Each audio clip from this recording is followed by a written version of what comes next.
미국 라스베이거스에서 열린 세계 최대 가전 전자 전시회 CES 2026이 성황리에 종료됐습니다.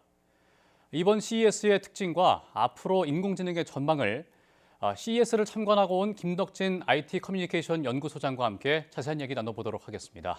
소장님 어서 오십시오. 네, 안녕하세요. 반갑습니다. 김덕진입니다. 예.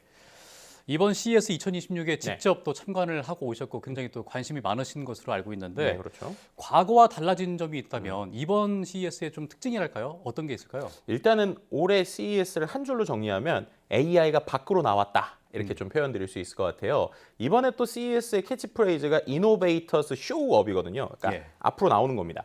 그러니까 작년에 우리가 이제 챗GPT나 여러 가지 AI 서비스들이 이 CES에서도 있었거든요. 근데 그때는 대부분 다 컴퓨터 서비스로 우리가 AI를 이렇게 해요라고 보여줬으면 올해는 실제로 로봇이 나오거나 실제 운영하는 모습들이 나오는 거죠. 그러니까 어떻게 보면 보여주는 기술에서 실제로 쓰는 기술로서의 변화가 좀 이번에 있었다라는 거고요.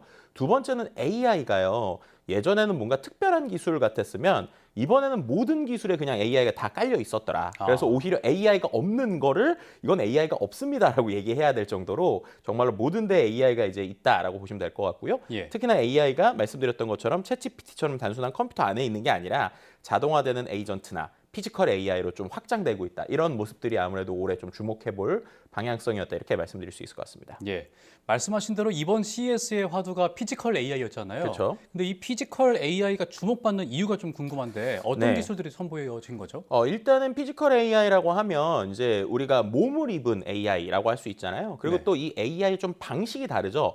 예를 들면 예전에는 우리가 팔을 움직인다라고 하면은 이 팔을 움직이는 걸 코딩을 하나하나 해야지 됐는데 지금은 이제 예를 들면 사람이 VR 기기를 끼고 비슷한 흉내를 몇 번 내면 그거를 이제 AI가 학습해서 비슷하게 할 수 있게 되는 이러한 형태로 진화되고 있단 말이에요. 네. 그러니까 이런 것들이 결국에는 새로운 기술로서 일을 수행하는 단계로 넘어가고 있구나라고 하는 것을 보여주는 겁니다. 그래서 이제 첫 번째로 뭘 보여줬냐면 현장의 상황을 실시간으로 인식을 하고요. 그다음에 사람하고 협업하는 일종의 산업 물류 자율 로봇 이런 것들이 좀 나왔었고요. 두 번째로는 생성형 AI랑 이제 결합이 돼서 아까 말씀드린 것처럼 왜 이런 행동을 해야 되지? 라고 하는 걸 이해하는 일종의 휴머노이드가 좀 나왔었고 세 번째로는 뭐 우리가 말하는 휴머노이드 말고도 뭐 자동차나 드론, 건설 장비까지 상황의 판단에 맞춰서 움직이는 것들이 좀 있었어요. 그래서 좀 흥미로웠던 것 중에 하나가 이런 포크레인이나 트랙터 같은 큰 장비들 있지 않습니까? 예. 그런 장비들도 원래는 능숙하게 운영을 하려면 오랫동안 베테랑이어야 되는데 지금 미국에서도 우리가 말하는 노동자들이 조금 예전과 다르게 나이들이 많이 들고 있는 상황이에요. 그러니까 이제 젊은 사람들이 와서 금방 배워야 되는데 이게 어렵거든요. 그런데 AI가 들어가니까 예를 들면 포크레인에서 문제가 생겼다라고 하면 사람이 이거 무슨 문제야? 라고 말로 하면 포크레인이 알아서 지금 이러이런 문제니까 이거 고치세요 라고 얘기하는 거라든지 아니면 단순히 버튼 한번 누르면 여러 가지 동작을 AI가 알아서 한다든지 이런 식으로 사람은 컨트롤을 하지만 실제 움직임을 할 때는 좀 덜 배워도 되는 이러한 형태들의 피지컬 AI도 상당히 좀 눈에 띄는 부분이었습니다. 그렇군요. 그리고 또 이번 CES에서 주목받았던 것이 로봇인데 네. 우리나라 기업도 로봇을 선보였고 중국 기업이든 다른 기업들도 이제 로봇을 선보였단 말이죠. 네, 맞습니다. 제가 여기서 궁금했던 게 현대차가 아틀라스 로봇을 선보였는데 왜 다른 기업들보다 현대차의 아틀라스 로봇이 더 주목을 받았던 건지가 궁금해요. 네, 실제로 로봇의 개수나 대수로 보면 중국이 압도적이었어요. 그러니까 작년까지만 해도 이 전체 부스에서 로봇, 사람 로봇, 그러니까 휴머노이드 로봇을 볼 수 있던 데가 한 곳, 두 곳 정도였거든요. 예. 근데 올해는 한 30곳 이상이었습니다. 그만큼 정말 많은 휴머노이드가 나왔는데 그중에서도 유독 왜 현대차의 아틀라스가 관심을 받았느냐? 목적이 달라서 그래요. 그러니까 무슨 말이냐? 아틀라스는 정확하게 그러니까 우리가 말하는 공장에 투입돼서 일을 할 수 있는 형태로 나온 겁니다. 네, 우리가 보통 이제 유튜브나 이런 데서 보면 로봇이 막 물구나무 서거나 달리기 하거나 이런 거 많이 보잖아요. 예. 그런데 과연 물구나무 서고 달리기 하는 로봇이 우리한테 필요할까? 아니면 실제 공장에서 일을 할 수 있는 로봇이 필요할까? 라고 하면 후자가 필요하다는 거예요. 예. 왜냐 지금 있는 유니트리 같은 로봇들은 이 로봇의 구동계나 모터 같은 것들이 오히려 짐을 오래 들고 있는 걸 못합니다. 오히려 이런 뭐 권투나 점프하는 게 더 쉬워요. 그런데 이번에 있었던 이 그 현대차에서 나온 아틀라스 로봇은 최대의 장점은 이 우리가 말하는 관절이 다 360도로 돌아가거든요. 예. 그러니까 실제로 무거운 걸 최대 50kg 이상 들 수 있고 그걸 움직일 수 있는 형태로 나왔다라고 하는 게 사람들에게 상당히 놀라움을 준 거죠. 그래서 이제는 정말로 공장에 들어가서 일을 하고 우리랑 함께 할 수 있는 로봇의 형태가 온 거다라는 거였고요. 또 한 가지 좀 흥미로웠었던 것들이 대부분 다 휴머노이드라고 하면 사람하고 똑같이 5개의 손가락, 5개의 발가락 혹은 관절 움직임도 사람하고 비슷한 형태들을 추구하고 있는데 예. 오히려 이 아틀라스 같은 경우에는 제가 보니까는 프로토타입은 손가락이 3개고 지금은 4개거든요. 그래서 제가 담당자한테 왜 손가락이 4개예요 물어봤더니 굳이 5개가 필요가 없다라는 얘기를 합니다. 왜냐하면 공장에서 어차피 쇠를 집는 거니까 4개가 오히려 가성비가 좋다는 거예요. 그러니까 여기서의 또 포인트는 양산입니다. 그러니까 우리가 말하는 기존의 로봇들이 한 번에 만들어봤자 거의 가내수공업으로 만들기 때문에 예. 연구실에서 수십 대 만들면 진짜 많이 만든다라는 거거든요. 근데 이번에 현대차가 3만 대를 2030년까지 만든다고 하는 거죠. 그러니까 지금까지 휴머노이드를 이렇게 양산형으로 만든 적이 없는데 이제는 양산형으로 가격대도 맞출 수 있게 손가락을 줄여서라도 만들겠다라는 이런 비전들이 어떻게 보면 중국 회사들은 우리가 재밌는 거 하고 있었는데 저렇게 나온다고? 그래서 오히려 좀 중국이 긴장한. 그래서 오히려 지금부터 저는 되게 중요할 것 같아요. 왜냐하면 중국 업체들도 야 우리도 이제 일하는 거 만들지 않으면 안 될 것 같아라니까 제대로 된 경쟁이 오히려 시작되는 이런 그림이 될 것으로 보입니다. 네, 지금 말씀 주신 대로 중국에서도 상당히 이번 로봇을 선보일 때 좀 야심차게 준비를 한 것 같아 보이는데 네. 계속 자료 화면이 나갔습니다만 아틀라스 로봇이 앞뒤가 구분이 안 될 정도로 좀 획기적이었단 말이죠. 네, 맞습니다. 이런 부분에서 좀 산업적인 측면에서 경쟁력이 있어 보이니까 그런 부분이 좀 주목을 받았던 거라고 말씀을 해주셨습니다. 네.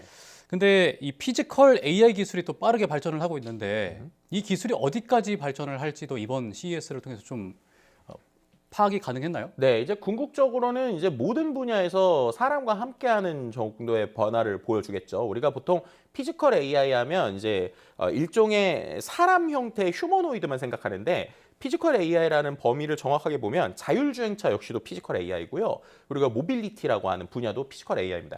그래서 이제 조금 빠르게 들어올 분야로 이번에 또 나온 것 중에 하나가 엔비디아가 BMW랑 해서 알파마요라는 걸 공개했어요. 근데 예. 이게 어떤 거냐?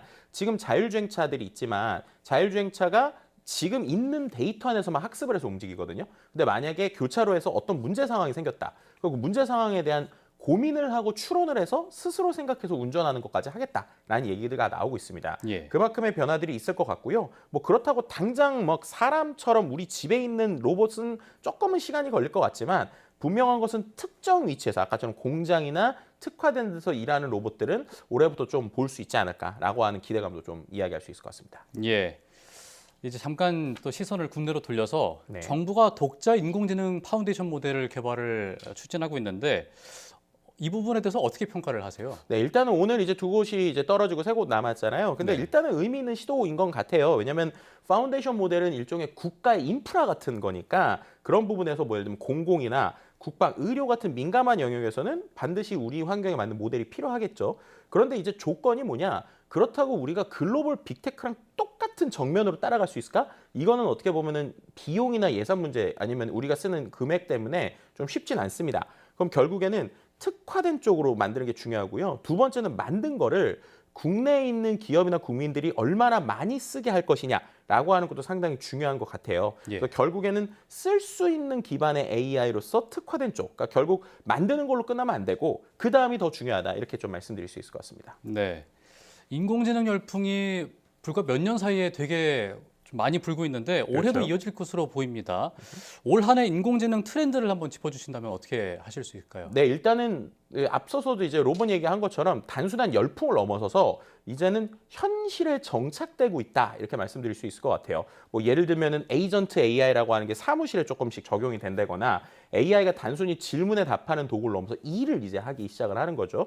그뿐만 아니라 피지컬 AI라는 것들이 실제로 공장에 도입이 되기 시작을 할 거고 세 번째는 멀티모달 AI라고 하죠. 단순한 글자뿐만 아니라 이미지나 영상, 센서들이 결합되어 있는 형태들이 나올 것 같고 또 한 가지로는 보안이나 로봇에 대한 실시간성 때문에 온디바이스 AI라고 하죠. 인터넷에 연결되지 않은 상태에서도 할 수 있는 이런 AI들이 좀 떠올 것 같고요. 마지막으로는 이렇게 많이 쓰니까 당연히 AI 거버넌스라고 하는 게 결국 이제 우리에게 이슈가 될 거라서 한 문장으로 좀 표현하면은 이제 AI를 아느냐의 시대를 넘어서서 AI를 쓰는 방식이 어떻게 될 것인가로 좀 커져가는 형태가 될 것으로 예상됩니다. 예.